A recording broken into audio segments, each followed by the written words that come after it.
Wenn ihr alles zu dem neuen VW Grand California wissen wollt, dann schaut euch diese Roomtour an.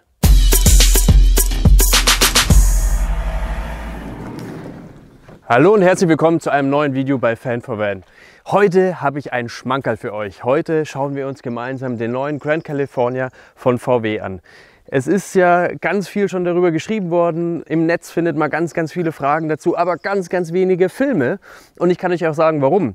Weil es eigentlich dieses Auto so richtig funktionell erst jetzt gibt. Das bedeutet, wir können euch erst jetzt zeigen, was man alles drin machen kann und so weiter. Er stand ja schon auf vielen Messen, aber heute kann ich euch eine Roomtour zeigen, kann euch auch berichten, wie ich da drin übernachtet habe und warum. Und das ist vielleicht für die Transparenz dieses Videos nochmal ganz wichtig. Ich wurde von VW eingeladen, dieses Fahrzeug für 3 Tage zu testen und wirklich auseinanderzunehmen, oben, unten zu schlafen, alles zu machen. Das habe ich getan und da möchte ich euch natürlich auch ein bisschen drüber berichten und euch an meinen Erfahrungen teilhaben lassen. Und bevor ich jetzt lange babbel, würde ich sagen, fangen wir gleich mal mit dem Video an. Ihr kennt es bei mir, es ist wieder unterteilt am Anfang. Im ersten Teil schauen wir uns mal alles zum Fahrzeugspezifischen an. Sprich, wir kümmern uns um den Motor, um das Getriebe und diese Themen. Danach gehen wir dann in den Innenraum und da wird es dann auch so sein, dass wir uns von vorne nach hinten arbeiten. Das bedeutet, wir schauen uns am Anfang einfach mal das Cockpit an, danach gehen wir in die Dinette, dann machen wir weiter mit der Küche, dann kommen wir ins Badezimmer und zum Schluss schauen wir uns dann nochmal das Bett hinten an und das Zusatzbett bei diesem VW Grand California 600. Ich wünsche euch viel Spaß bei diesem Video und wir starten mit dem ersten Teil, die Fahrzeugspecs. Fangen wir an mit den Abmessungen. Das Fahrzeug hat eine Breite von 2,04 Meter. Zuzüglich natürlich der Seitenspiegel. Eine Länge von 5,98 Meter und eine Höhe von 2,97 Meter. Über das Gewicht spricht man nicht und auch in dieser Branche ist das immer ein Thema, das so gerne verschwiegen wird, aber hier wollen wir es beleuchten. Das Fahrzeug ist auf 3,5 Tonnen zugelassen. Es hat ein fahrbereites Leergewicht von 2.996 Kilogramm, also 3 Tonnen. Das bedeutet, wir haben eine Nutzlast von 500 Kilo. Jetzt wollt ihr natürlich wissen, was ist alles inkludiert in diesem fahrbereiten Leergewicht. Das ist natürlich der Fahrer, das sind 20 Liter Frischwasser und das ist 90% des Kraftstofftanks. Das bedeutet, wenn du autark mit diesem Fahrzeug wirklich fahren möchtest und alles voll haben möchtest, Wasser, Gas etc., dann musst du da wahrscheinlich nochmal 150 Kilogramm abziehen. Bedeutet, wir haben 350 Kilogramm für den Rest der Mitfahrer und das Gepäck. Wir haben eine Anhängerlast von 2 Tonnen. Schauen wir uns den Motor an. Das Ganze ist ein 2 Liter TDI bei 130 kW, bedeutet also 177 PS. Entwickelt 410 Newtonmeter. Das Ganze mit einer 8-Gang-Wandelautomatik. Dazu wird es auch noch mal einen anderen Film geben, wo ich die verschiedenen Automatik der einzelnen Hersteller miteinander vergleiche. Wenn geht, verlinke ich das schon mal hier oben. Aber kommen wir wieder hierauf zurück. Was für euch noch spannend ist, das Ganze ist ab dem 1.9.2019 auslieferbar in 6D Temp und ihr braucht dazu AdBlue. Gehen wir nochmal das Fahrzeug von außen ein bisschen ab. Wir fangen mit der Front an. Die Geschmäcker sind verschieden, das ist sie auf alle Fälle. Was ich aber bemerkenswert finde, sind die Scheinwerfer. Das hier sind LED-Scheinwerfer und das ist mit den Teelichtern manch anderer Hersteller definitiv nicht zu vergleichen. Und für mich, wo ich zum Beispiel nachts viel fahre, wirklich ein sehr wichtiges Kriterium. Schauen wir uns die Seite an und ich habe es in der Front gar nicht erwähnt und zwar sind das hier diese Sensoren. Das finde ich super spannend, denn die haben wir nicht nur vorne und hinten, so wie man das oft kennt, sondern wir haben sie auch zur Seite und das ist natürlich super, wenn irgendwo an der Seite mal kleine Pfosten stehen oder irgendwelche komischen Erhöhungen sind, Blumentöpfe, ihr kennt es. Dann warnt dich das Auto und du wirst sofort darüber informiert, ohne dass du irgendwas aktivierst. Achtung, an der Seite ist was. Top. Was sehen wir an der Seite noch? Uns fällt hier zum Beispiel die LED-Leiste über der Tür auf. Das Ganze geht auch automatisch an, wenn man das Auto auf- oder absperrt. Und was sehen wir noch an der Seite? Wir sehen hier den Wassertank bzw. den Anschluss zum Wassertank. Und was man hier vielleicht noch hervorheben sollte, das Ganze hat hier Magneten. Das bedeutet, du musst dich nicht immer darum kümmern, dass du ihn fest zuklippst und er während der Fahrt aufgehen könnte. Die Magneten halten den Deckel hier wirklich zuverlässig am Fahrzeug. Kleinigkeit, aber erwähnenswert.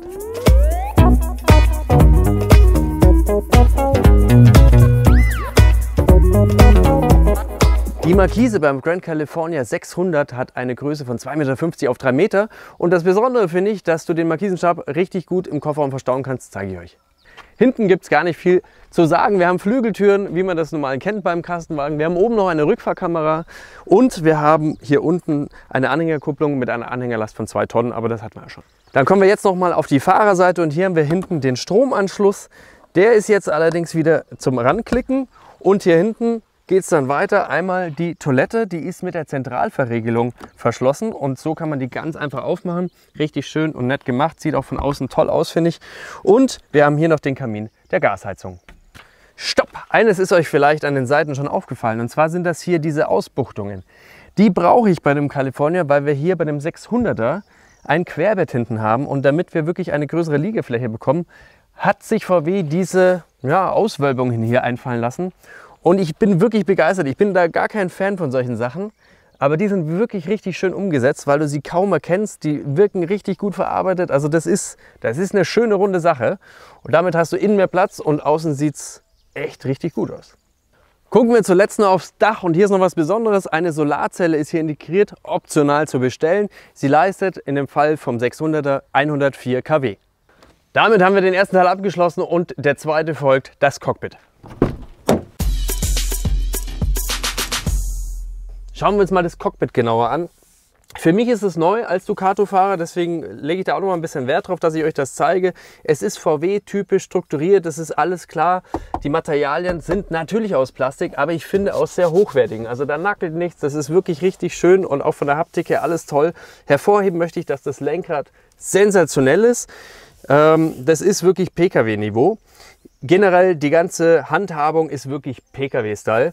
Besonders hervorheben möchte ich die ganzen Ablagefächer. Die sind wirklich genial. Du hast überall Platz und es ist sauber strukturiert. Du hast hier Platz für 4 Getränkeflaschen. Auf der Beifahrerseite 2, auf der Fahrerseite 2.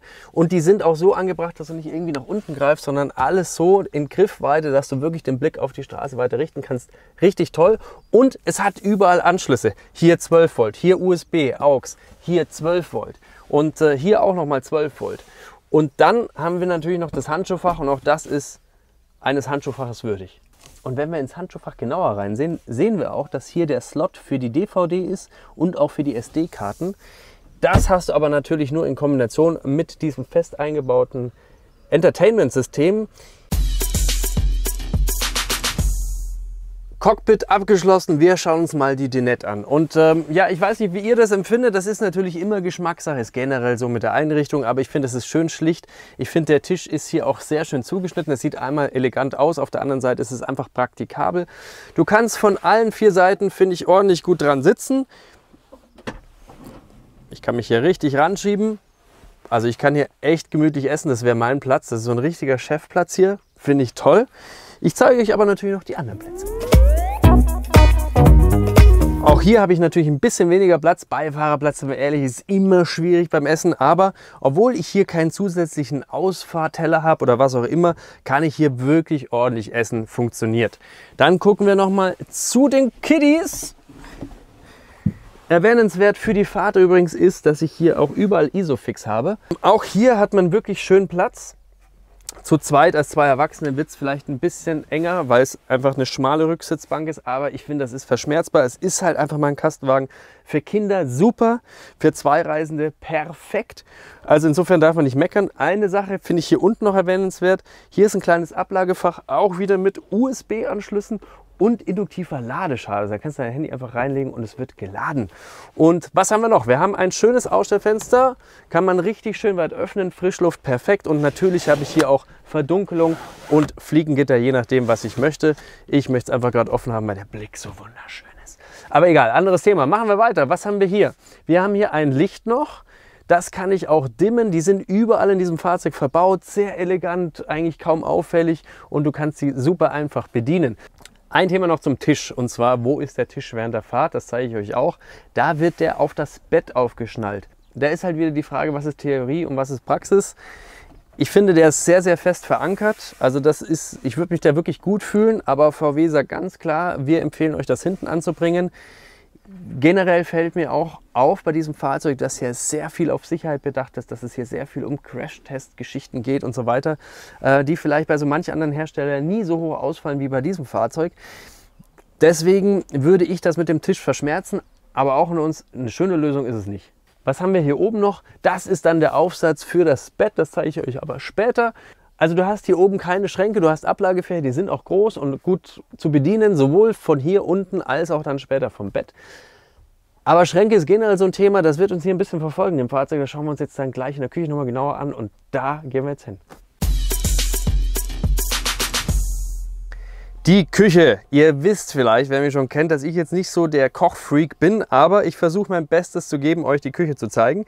Einmal habe ich hier von Dometic verbaut das Gaskochfeld. 2 Gasflammen sind hier möglich. Das Ganze mit Piezo-Zündung, würde ich sagen Standard. Und das ist schon die eine Geschichte. Es ist hier getrennt voneinander aufklappbar. Hier drüben habe ich dann das Waschbecken. Das Schöne ist, dass die Gasfelder so integriert sind, dass ich sie sauber machen kann und den Dreck direkt in die Spüle runterschieben kann. Das finde ich immer sehr, sehr schön. Das ist einfach praktikabel. Und wie gesagt, je nachdem, wie man Auflagefläche braucht, kann man das auch getrennt voneinander bedienen. Wenn wir bei der Auflagefläche sind, geht es gleich mal weiter. Wir haben hier an der Seite über der Kühlbox ein ausziehbares Brett. Es ist stabil. Es ist jetzt nicht so, dass ich mich draufsetzen möchte, aber muss man ja auch nicht. Zur Ablage absolut perfekt. Eine Besonderheit hier drüben noch, wenn wir bei der Ablagefläche sind, ist eine Kleinigkeit, die aber große Wirkung zeigt. Ich kann hier ein Brett ausziehen, kann das einfach aufs Bett legen und kann dann hier auch noch mal Sachen draufstellen. Also das ist wirklich clever. Es ist einfach eine Kleinigkeit, aber ich finde eine sehr, sehr nützliche Kleinigkeit. Zum Licht selber in der Küche ist zu sagen, wir haben hier ein gutes Licht. Wir brauchen es gerade nicht, weil wir so wunderschönes Wetter haben, aber damit ihr das seht, über der Arbeitsfläche ist ein tolles Licht, das wirklich die ganze Arbeitsfläche erhält und ich natürlich auch per Touch dimmen kann. Wenn wir hier oben schon sind, gucken wir uns mal die Ablagefläche an. Ihr seht es, hier habe ich keines. Das nächste, hier rüber zum Bett habe ich eines, und zwar einmal nach unten zu öffnen, einmal nach oben zu öffnen. Ich würde diesen ersten Schrank hier wahrscheinlich für Küchenutensilien benutzen. Hier kann man reinstellen, ohne dass was rausfällt oder großartig verrutscht. Unten genauso. Und wir haben dann hier natürlich nochmal Fächer. Wir haben eine große Schublade, nicht erschrecken, das ist jetzt von unserem Roadtrip, hier sind hier schon ein paar Gegenstände drinnen. Da ist gerade was verklemmt, also die geht weiter auf. Das ist die Schublade für Besteck und so weiter, wirklich ausreichend groß, würde ich sagen. Das Ganze, sorry, natürlich mit Soft Close, aber ich glaube, das ist mittlerweile selbstredend. Unter der Spüle habe ich die Gashähne. Und da ist auch noch mal ein bisschen Platz, um einen Lappen reinzutun oder was auch immer. Und dann habe ich hier noch mal Schubladen, die auch wirklich ordentlich groß sind für Geschirr. Und hier unten noch eine größere Schublade. Man wird hier jetzt keinen 4-Personen-Haushalt mit einem 5-Gänge-Menü verköstigen können. Aber ganz ehrlich, darum geht es ja auch nicht beim Kastenwagen. Ich glaube, wenn man will, kriegt man es unter. Also ich will nur sagen, in der Küche, du hast jetzt nicht wahnsinnig viel Ablagefläche, aber es ist alles da. Und ich denke, für so einen Kastenwagen echt akzeptabel. Und dann natürlich doch das Wichtigste. Ihr habt gesehen, hier fehlt der Kühlschrank. Er ist hier unten, und zwar haben wir eine Kühltruhe. Ein polarisierendes System. Ich bin ein Fan von, weil ich wahrscheinlich halt auch nicht so viel koche. Ich weiß nicht, was ihr sagt, da muss man immer rumkruschen, da fällt alles rum und so weiter. Ich finde es gut. Das Ganze ist hier mit so einem Korb unterteilt. Also du kannst hier schon durchaus ein bisschen Ordnung reinbringen. Und du hast sogar, das kannte ich auch noch nicht, sogar eine Gefriertruhe dabei. Und ihr seht, ich muss zum Supermarkt, die Vorräte sind knapp. Aber das machen wir nachher. Zu erwähnen bei dem Kühlschrank ist noch Folgendes. Man schließt ihn hier und der ist wirklich richtig Bombe verschlossen. Da nackelt nichts, da wackelt nichts, das merkt man auch bei der Fahrt, das ist wirklich toll. Und ich habe mir auch sagen lassen, dass der auf Crashtest getestet wurde, und zwar in keinen ganz einfachen Crashtest, sondern auf 20G. Das bedeutet, das ist auch wirklich sicher, und das ist natürlich wichtig, weil ihr könnt euch vorstellen, haben wir schon, wenn du einen Unfall hast und es fliegen dann volle Weinflaschen oder volle Dosen durch das Fahrzeug, das ist ein Geschoss, das ist gefährlich, und das finde ich toll, dass VW hier drauf achtet. Das hast du bei manch anderem Hersteller nicht, und das wollte ich einfach auch noch mal erwähnt wissen. Wir schauen uns gerade noch die Bedienung des Kühlschrankes an. Die ist ganz, ganz einfach. Man schaltet ihn hier an und aus und man sieht hier diese LEDs, und das ist einfach die Stärke, auf die man den Kühlschrank eingestellt hat, und das kann man dann in Stufen hier einfach einstellen. Wir kommen hier mit der 3. Stufe wirklich gut klar bei Außentemperaturen von 26 bis 30 Grad. Das, was ihr jetzt seht, ist wieder das Licht. Das bedeutet, das ist einfach nur das Licht, um den Kühlschrank bedienen zu können. Und dann ist hier noch eine Taste mit dem Mond, und die ist interessant, finde ich, denn jetzt bei dieser Einstellung läuft der Kühlschrank voll.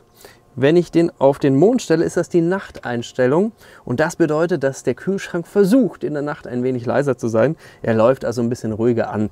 Er bringt damit nicht die Leistung, aber die brauchst du ja in der Nacht auch nicht. Wie das Ganze in der Praxis dann funktioniert, da kommen wir dann ganz zum Schluss bei meinem Fazit nochmal drauf.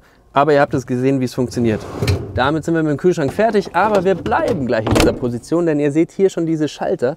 Die finde ich auch ganz interessant. Du kommst hier rein ins Fahrzeug und kannst hier innen gleich mal das Licht anschalten. Das ist alles ganz toll gestaltet. Das gucken wir uns heute Abend dann nochmal genauer an. Dann zeige ich euch dann nochmal ein paar Bilder, wie das Ganze mit dem Licht gestaltet ist. Du hast hier eine Taste für das Außenlicht. Finde ich auch praktisch. Da hast du sonst oft Lösungen, wo du einfach nur eine Fernbedienung hast. Finde ich super. Und du hast das hier, den Hauptschalter. Damit machst du alles aus. Und das finde ich ist auch eine feine Geschichte. Du musst da nicht nochmal hinten hingehen und eine Lampe ausschalten oder so. Das hier ist der Hauptschalter, machst du den aus, sind die Lichter aus, Feierabend. Hier haben wir auch noch eine Besonderheit hier aus und zwar haben wir hier die Bar.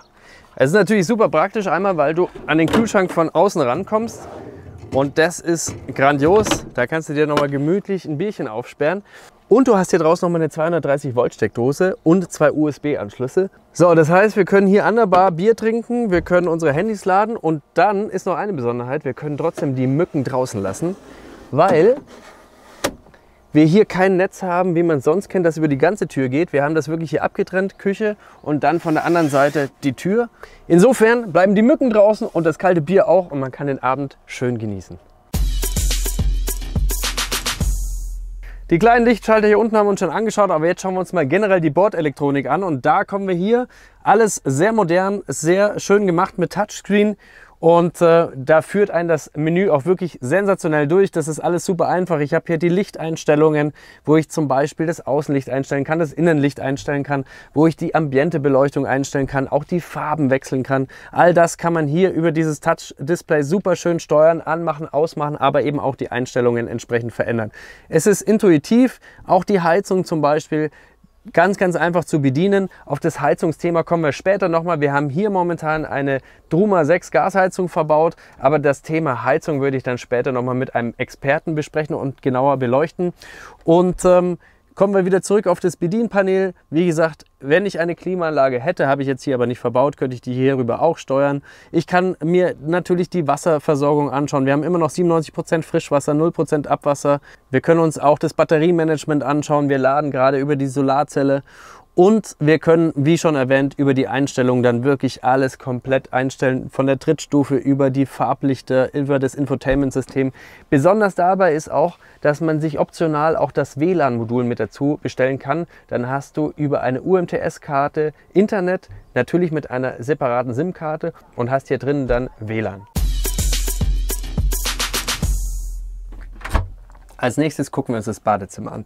Man weiß es ja, es ist nicht ganz so wie in der Studie, wo die Dusche dann ausfahrbar ist. Das wäre natürlich wirklich der Wahnsinn gewesen, aber vielleicht kommt das alles noch. Dennoch finde ich das Bad wirklich sehr praktikabel. Gucken wir noch aufs Waschbecken. Das Ganze ist ein Klappwaschbecken und hat sogar hier so eine Soft-Opening-Funktion, also echt toll gemacht. Ich war da immer skeptisch, aber es funktioniert hervorragend. Du hast viel Platz, du hast einen großen Wasserhahn, also alles top. Und darüber hast du dann nochmal den Spiegelschrank, das sei auch nochmal erwähnt. Da hast du also auch nochmal Ablagefächer und kannst die Sachen hier wirklich sicher verstauen. Kannst es auch, wenn du dich hier wäscht, aufmachen, dann ist es vielleicht noch mal ein bisschen angenehmer vom Gefühl her. Du hast auf die Sachen natürlich gleich Zugriff und du hast hier oben auch noch einen Magnetmechanismus, dass der Spiegel auf der anderen Seite bleibt. Das heißt, wir haben einen Wendespiegel. Kommen wir zur Dusche. Das Ganze ein Wasserhahn. Ich kann den hier oben einhängen und ich kann immer noch prima drunter stehen. Und ihr seht es an meinem Meterstab. 2 Meter hat er in der Länge und da komme ich immer noch nicht oben an. Das bedeutet, ich fahre immer hoch. 2 Meter und 7 Zentimeter. Das ist wirklich Wahnsinn. Also da kannst du dich hervorragend duschen. Und auch von der Breite her finde ich das Bad optimal. Als ich da heute Morgen geduscht habe, das war überhaupt kein Thema. Ich versuche auch das hier nochmal abzumessen, einigermaßen zumindest. Ich habe in der Breite 82 Zentimeter und hier in der Tiefe habe ich, ja, wollen wir jetzt mal ehrlich sein und nehmen es mal bis zum Spiegel. Da habe ich immer noch 55 cm. Also da kannst du dich wirklich toll bewegen. Da macht Duschen wirklich Spaß. Das Ganze ist natürlich so, du hast hier keinen Duschvorhang, bin ich ein absoluter Fan von. Aber du musst halt danach einfach nochmal mit dem Lappen drüber wischen. Die ganzen Sachen, die wir hier sehen, dürfen alle nass werden. Die spritzwassergeschützten Fächer hier unten sind für die Dusche auch überhaupt kein Problem. Wir haben hier einmal Toilettenpapier. Wir haben jetzt hier schon ein paar Mal geduscht. Toilettenpapier immer noch super trocken. Also das ist ja der beste Indikator dafür. Hier unten haben wir noch mal ein Servicefach. Und wir haben natürlich 2 Abläufe. Das heißt, du kannst relativ schräg stehen und das Wasser läuft ab. Und solltest du dennoch so schräg stehen, dass das Wasser genau in die andere Richtung läuft, was heute Morgen passiert ist, finde ich das zu erwähnen, das ist anders als bei meinem Auto zum Beispiel, dass hier auch die Wanne nochmal höher ist. Das heißt, du kannst wirklich gemütlich duschen, das Wasser fängt ab und dann kannst du das Wasser einfach rüberdrängen und es läuft ab. Also ganz, ganz schön. Wir sehen hier unten noch einen Heizungsauslass. Toilette ist Standard, brauchen wir nicht genauer eingehen. Ansonsten schaut ihr euch mein Klo-Spezial an. Eins will ich aber noch bemerken, du hast hier natürlich auch noch ein Fenster im Badezimmer, ist für die Durchlüftung wunderbar und es hat den schönen Nebeneffekt, dass du auf der Toilette sogar noch den Sternenhimmel angucken kannst. Also insofern an alles gedacht. Hier noch ein paar Staufächer, sind auch schön, weil sie so einen Fallschutz haben. Wir haben was zum Aufhängen, finde ich auch immer grandios. Das hier habt ihr bestimmt auch schon gesehen. Ich habe hier auch noch meinen Spiegelschrank, das heißt hier hinten habe ich auch noch mal Regale, wo ich Sachen unterbringen kann. Und die fallen mir bei der Fahrt definitiv nicht raus. Klappern tut das alles ja, wenn ich hier Utensilien drin habe bei der Fahrt. Das kann man nicht schönreden, aber da legst du dir einfach einen Einlageschutz rein und dann ist das auch vom Sound her überhaupt kein Thema. Wir machen zu. Letzte Sache im Badezimmer, die ich noch erwähnen möchte, ist das Licht hier oben. Das hier ist was Besonderes, auch wieder LED-Leisten, wie wir es von den anderen Bereichen kennen. Und das hat hier einen Bewegungsmelder drin. Das bedeutet automatisch, wenn du auf Toilette gehst, geht hier auch das Licht an. Am Ende sei beim Badezimmer nochmal erwähnt, man braucht also keinen Duschvorhang zum Duschen. Die Türe schließt ja wirklich sicher ab, das Ganze mit dem Magnetschloss. Und damit würde ich sagen, sind wir fertig mit dem Badezimmer. Servus!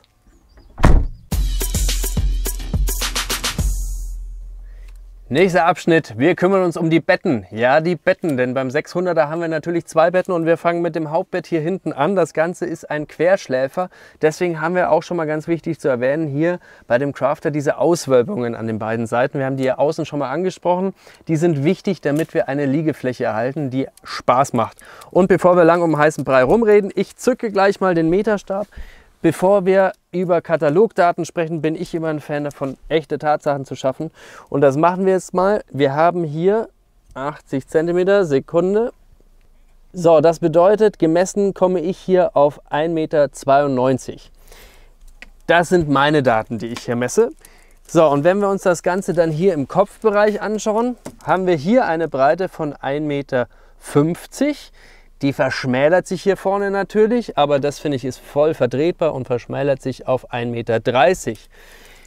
Und hier hinten an den Beinen haben wir dann eine Fläche von auch 1,30 Meter, die sich dann auch noch mal ein bisschen verschmälert und zwar auf 1 Meter. Man kann zu zweit hier definitiv schlafen, man muss sich lieb haben, aber das ist man gewohnt im Wohnmobil. Schauen wir uns noch den Einstieg an, den finde ich ein bisschen hoch. Das ist alles machbar, keine Frage, aber man muss da schon ein bisschen hochhüpfen. In der Nacht, wenn du mal Pipi musst und deine Freundin nicht aufwecken möchtest, dann musst du halt ein bisschen Trizepsübungen machen, aber schadet ja vielleicht auch nicht. Ich will nur sagen, Eintritt ins Bett ist vielleicht ein bisschen hoch, aber alles machbar. Beim Bett sei noch erwähnt, wir haben hier Kaltschaummatratzen und schlafen dann auf Tellern, so wie man das kennt, super bequem, toll gemacht. Dann, wie geht es weiter mit den Schränken? Die sind natürlich auch nochmal ganz, ganz wichtig und da ist hier was ganz Neues, finde ich, das kannte ich so nicht. Und zwar hast du hier alles unterteilt in so Unterschränke und Oberschränke. Es erinnert mich an eine Flugzeugkabine. Ich meine, das auch schon mal irgendwo gelesen zu haben oder irgendwo gesehen zu haben. Das ist so ein bisschen wie aus dem Flugzeug abgeschaut. Ich finde es fürs Raumklima hervorragend, weil es wirklich nicht beengt. Du fühlst dich da wirklich wohl. Aber wenn wir jetzt hier mal reinschauen, kommt mal rum. Also du hast hier hinten natürlich schon eine Menge Fächer, aber wenn wir uns das mal genau anschauen, sind die relativ klein oder schwierig zu bestücken. Weil du hast hier unten ein Fach, das quasi nach oben hin größer wird und hier oben hast du in den Fächern überall diese Leiste hier mit drinnen und das schränkt dich natürlich ein. Man muss sich halt einfach umgewöhnen, sprich die Klamotten kommen nicht ganz normal reingelegt, wie man das vielleicht sonst von normalen Kästen legt, sondern man muss hier die Rolltechnik anwenden und mit der sind wir hier echt gut klargekommen. Aber sind wir ehrlich, ein Schrankwunder ist dieses Fahrzeug nicht, aber es ist halt auch ein Kastenwagen. So, auf der anderen Seite hier hinten im Heck haben wir dann nochmal ein großes Fach, hier auch mit Ausfallschutz. Das ist also dann schon mal deutlich größer, kriegst dann nochmal ein bisschen mehr rein. Und hier hinten haben wir auch nochmal dasselbe wie gegenüber, Unterschrank und Oberschrank. Und wir haben hier noch eine Kleiderstange. Bin ich ein absoluter Fan von, weil man kann hier wirklich schnell Jacken hinhängen, man kann hier Anzüge hinhängen, also auch fürs Business Camping ist das richtig schön. Ich würde mir hier noch einen Haken hinmachen für die Jacke und dann ist das alles fein.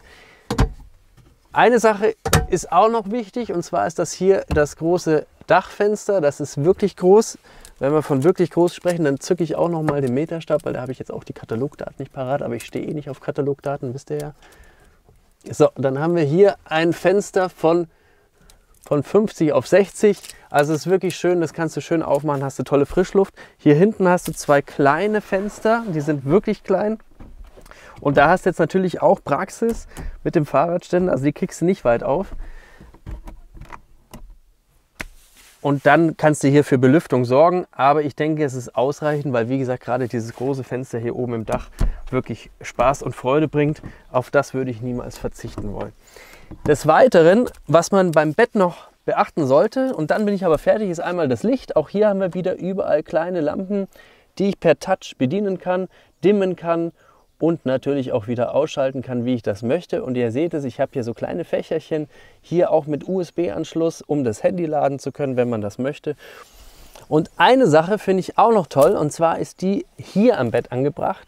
Und das ist die Zentralverriegelung. Bedeutet, hier kannst du dein Auto zusperren und wieder öffnen über die Zentralverriegelung. Und das finde ich ist eine schöne Geschichte, dass du das vom Bett aus steuern kannst, dass du es also nicht mit dem Schlüssel machen musst. Finde ich einfach, ist so eine Kleinigkeit wieder, aber ist sehr schön durchdacht. Und da fällt mir auch gerade noch mal auf, dass wir das bei der Küche schon vergessen haben. Deswegen erwähne ich es jetzt beim Schlafzimmer. Zwischen Küche und Schlafzimmer haben wir noch mal zweimal 230 Volt. Aber auch hier ist es so, dass sie wirklich nur funktionieren, wenn du an Strom angeschlossen bist. Und wir haben hier noch mal 2 Lichtschalter. Kommen wir also jetzt zu dem zweiten Bett. Das ist ja hier was Besonderes, deswegen ist das Fahrzeug auch so hoch, der 600er. Wir haben hier oben ein, ich weiß gar nicht, ob man da Hubbett dazu sagt. Auf alle Fälle habe ich ein Bett über dem Fahrer und Beifahrer. Und wie das funktioniert, das möchte ich euch jetzt zeigen. Zum einen will ich schon mal gezeigt haben, finde ich super. Du kannst während der Fahrt deine ganze Bettwäsche und alles hier oben verstauen. Das ist ja auch ein wichtiger Punkt. Ich baue das Ganze jetzt für euch aber mal auf. Und dabei ist natürlich auch die Verdunkelung im vorderen Bereich wichtig, und die habe ich hier oben untergebracht. Und da will ich ehrlich sein, die finde ich jetzt nicht so glücklich. Das ist hier einfach so ein Vorhang, also da würde ich mir, wäre das mein Fahrzeug, würde ich mir wahrscheinlich so Isoliermatten besorgen, die dann wirklich blickdicht sind. Da kann man vielleicht was anderes machen. Ich zeige euch mal, wie das Ganze aussieht. Das sieht nämlich so aus, wenn das dann angelegt ist.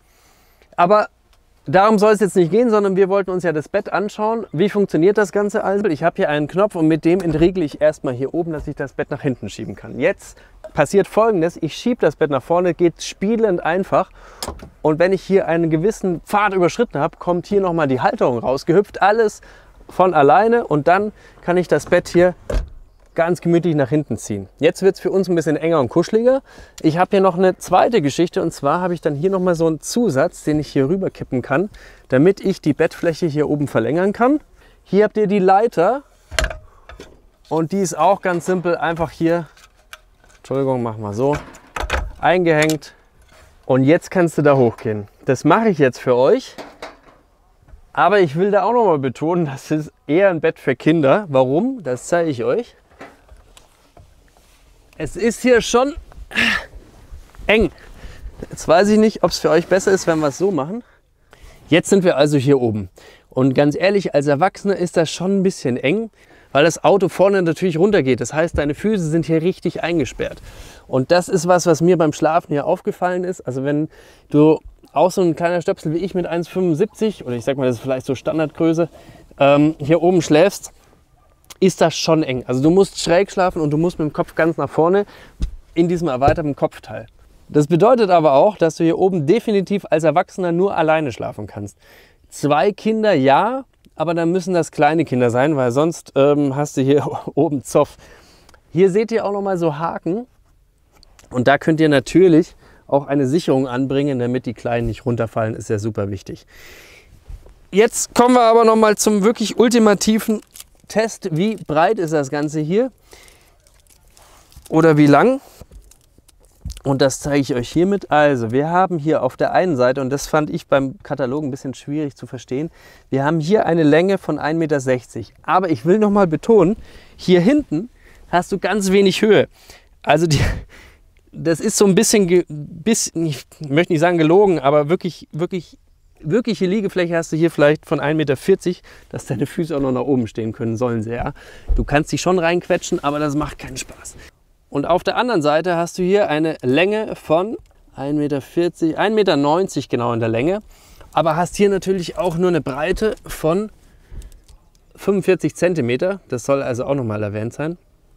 Da legst du deinen Kopf rein. Und auch hier ist es natürlich so, dass es vorne wieder super schmal wird. Das bedeutet, ich weiß nicht, ob man das filmen kann, aber ich lege mich da mal hin.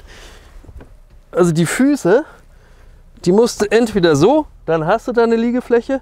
Aber wenn du so schlafen willst, wie ich gerne schlafe, macht das keinen Spaß. So als Erwachsener geht. Da gehe ich mal auf ein Festival, Business Camping, geht alles. 2 Nächte super. 2 Wochen Urlaub hier oben würde ich jetzt nicht mitspielen. Aber es ist ja ein Zusatzbett und für Kinder ist das wahrscheinlich der Hammer, weil es ist hier oben, so blöd es klingt, Abenteuer. Und das ist wirklich nochmal was Schönes. Dieses Riesenfenster, wenn du das Fenster geschlossen hast und hier die Flickengitter auf hast, da hast du hier natürlich auch nochmal ein bisschen mehr Höhe gewonnen. Klingt jetzt blöd, aber das ist gerade mal so zum Umdrehen oder zum Sortieren oder was weiß ich, ist das wirklich nützlich. Und auf der anderen Seite, wenn du das Fenster auch offen hast, wie auch immer, ich habe das heute Nacht so genossen, ich habe mir den Sternenhimmel angeschaut, das war wunderschön. Du hast hier kein Streulicht, gar nichts. Du liegst hier direkt am Fenster, das war wirklich sensationell. Weiß ich, ob die Kinder sowas genießen. Ich habe es genossen, das war wirklich toll. Und das letzte ist hier oben nochmal an der Seite. Ich habe hier natürlich wieder ein Licht, das ich ganz einfach per Touch wieder anschalten kann und natürlich auch wieder dimmen kann. Und ich habe hier oben, haben wir bei der Dinette schon besprochen, auch wieder Ablagefächer, wo ich hier perfekt reingreifen kann, wo ich mein Handy liegen habe und so weiter und wo ich auch noch mal 2 USB-Steckdosen habe. Und damit würde ich sagen, sind wir jetzt hier im Fahrzeug fertig und ich würde vorschlagen, wir gucken jetzt zum Schluss noch den Kofferraum an. Schauen wir uns den Kofferraum noch mal genauer an und das ist wieder VW typisch, wie man es aus dem Bulli schon kennt. Ich habe hier in den Seitentüren jeweils einen Stuhl untergebracht. Das ist eine Kleinigkeit, aber ich finde sehr, sehr schön. Und wir haben hier auch noch den Tisch untergebracht. Das heißt, du hast 2 Stühle und einen Tisch mit dabei. Das Ganze schauen wir uns dann heute Abend vielleicht nochmal an, wie wir das auch wirklich benutzen und genießen können. Gucken wir uns den Kofferraum nochmal genauer an. Wir haben vorher über die Markise gesprochen und da seht ihr hier auch schon, die Stange ist hier oben super untergebracht. Das Bett sieht man jetzt auch nochmal, ist dreigeteilt. Und aufgrund der Höhe des Fahrzeuges hat man hier wahnsinnig viel Platz unten in dem Kofferraum. Also es ist wirklich sensationell. Wir fangen mit den Kleinigkeiten hier mal an. Außendusche. Ganz einfach, super. Hier hinten hast du nochmal ein Licht und 2 Steckdosen. Einmal 12 Volt und einmal 230 Volt. Allerdings sei gesagt, die 230 Volt funktioniert nur, wenn du angeschlossen bist. Heißt, während der Fahrt, wenn du dein E-Bike laden möchtest zum Beispiel, geht das nicht. Also hier müsste man dann nochmal einen Wechselrichter einrichten, damit das funktioniert. So, was haben wir noch alles in dem Auto? Fangen wir mal mit den Basics an. Wir haben hier den Gasschrank. Auch der ist wunderschön zugänglich. Einfach eine große Klappe und dann hast du hier deine 2 Flaschen untergebracht. Also auch eine feine Geschichte und ganz einfach ranzukommen. Was haben wir hier noch? Wir haben hier den Zugang zum Wassertank. Und über den Wassertank haben wir noch überhaupt nicht gesprochen. Ganz, ganz wichtig. Wir haben 110 Liter Frischwasser und wir haben 90 Liter Abwassertank. Der Frischwassertank ist isoliert, der Abwassertank ist nicht isoliert. Für Wintercamping ja ein Thema, müsste man sich dann überlegen, da irgendwas nachzurüsten. Machen wir auf der anderen Seite weiter. Ganz hinten haben wir eine Schranktüre und hier hinten ist die Bordelektronik versteckt. Aber auch alles super übersichtlich. Und hier vorne haben wir nochmal ein großes Staufach separat, wo wir jetzt einfach nochmal so Kisten drin hatten, wo wir unsere Sachen reinsortiert hatten. Also hier kannst du wieder ganz normal Gepäck mitnehmen, sodass das schön verstaut und auch entsprechend gesichert ist. Wenn wir schon von der Sicherung sprechen, haben wir hier natürlich wieder Schottwände, die du vorne reinbauen kannst. So, ich habe mich jetzt nochmal hier reingestellt, um euch mal auch nochmal den Eindruck zu geben, wie viel Platz du dann hier am Ende hast. Und das sind die angesprochenen Schottwände, die du natürlich ganz einfach rausbauen kannst. Und dann kannst du hier natürlich richtig viel Ladung reinlegen. Du kannst hier im Möbelhaus einkaufen, bis du wahnsinnig wirst. Denkt aber ans Gewicht, anderes Thema. Und dabei sei dann nochmal gesagt, sind hier unten so Schienen, wo du variable Haken anbringen kannst, um dann am Ende auch die Ladung zu sichern. Und damit würde ich sagen, sind wir im Kofferraum fertig und wir kommen zum nächsten Punkt. Und damit sind wir auch schon bei meinem persönlichen Fazit angelangt und da würde ich sagen, starten wir einfach mit den Fahreigenschaften des Autos. Ein Traum! Also das Auto fährt sich wie ein PKW. Das Lenkrad ist wunderschön zu halten, es macht richtig Spaß. Der bleibt mega in der Spur, der hat wahnsinnig viele Assistenzsysteme, übrigens auch noch einen riesen Vorteil gegenüber so manch anderem Mitbewerber. Ich möchte jetzt gar nicht alles aufzählen, was es da alles gibt, aber neben der Geschwindigkeitsregelung gibt es einen Abstandshalter, es gibt einen Spurhalteassistenten, es gibt natürlich den Fernlichtassistenten. Ich blende das einfach mal alles ein, was es da alles an Assistenzsystemen gibt, den Seitenwindassistenten, alles Mögliche. Und das macht das Fahren so unfassbar angenehm. Auch die Automatik macht wirklich richtig Spaß. Es gibt dieses Fahrzeug aktuell nur mit dem 130 kW 2,0 Dieselmotor mit der Automatik. Aber ich finde, das harmoniert so wunderbar. Also es macht einfach nur Spaß zu fahren. Wir sind hier ganz viele Bergstraßen gefahren, wir sind Autobahn gefahren und ich war wirklich begeistert vom Fahren. Also das war, ja, ich kann es nicht anders sagen. Also da mein Feedback nur positiv. So, dann kommen wir also zum Fazit des Fahrzeuges. Wir sind ja schon gefahren, da kennt ihr mein Fazit, da war ich jetzt also wirklich begeistert. Und jetzt zum Wohnen. Da kann ich auch nur sagen, es hat mich echt geflasht. Also ich finde, was VW da gemacht hat, das hat mich wirklich begeistert. Es gibt ein paar Sachen, die finde ich nicht so klasse. Eine Sache ist zum Beispiel die Verdunklung vorne im Führerhaus.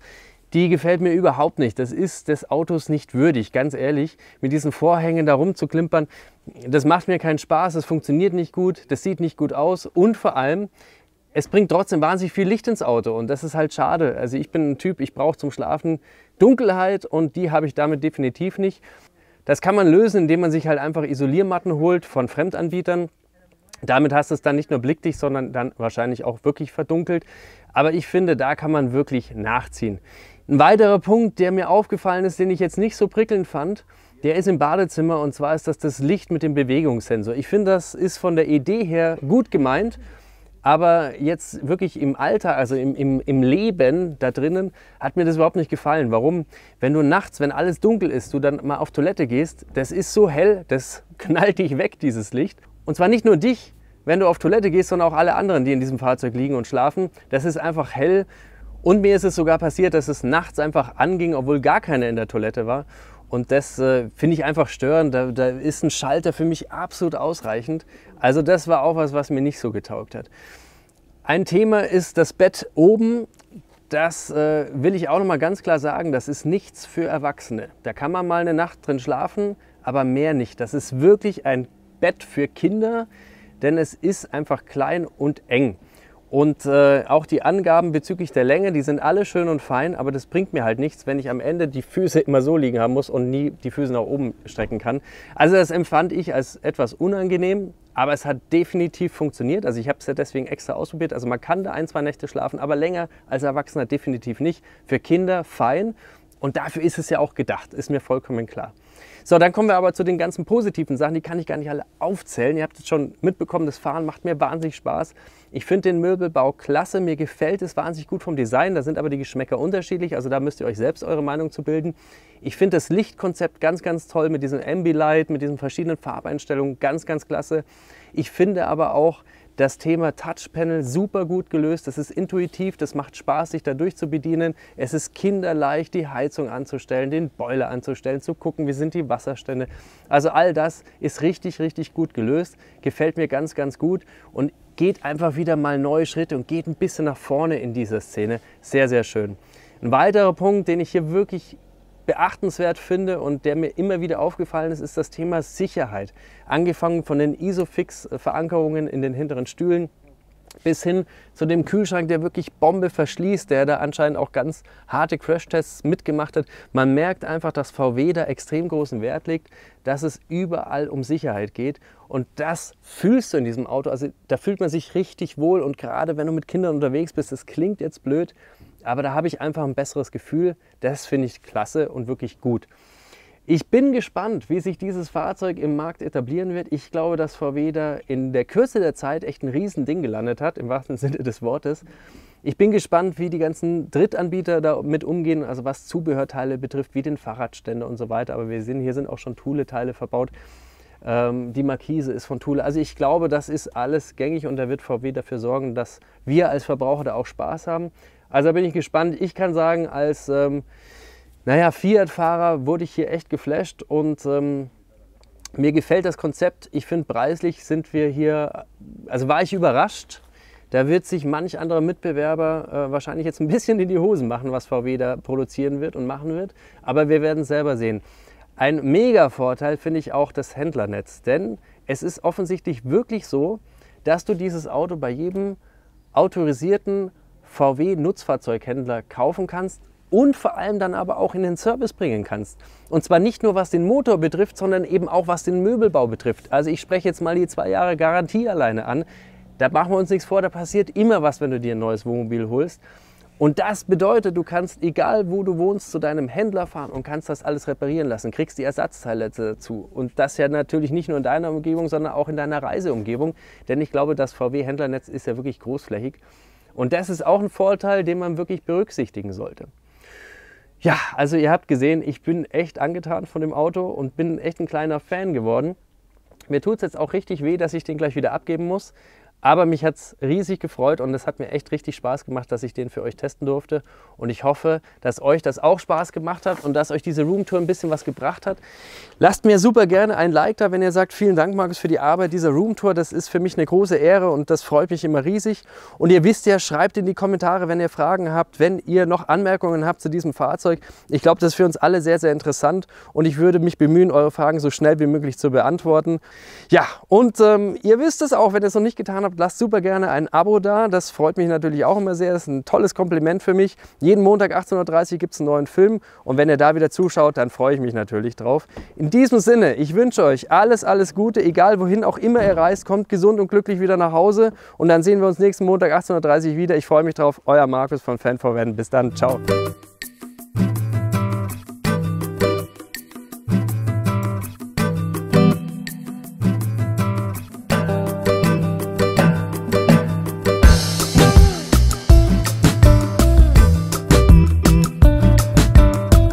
Und hier seht ihr gerade noch einen kleinen Vorgeschmack auf den Roadtrip, den wir gemacht haben auf Gran Canaria.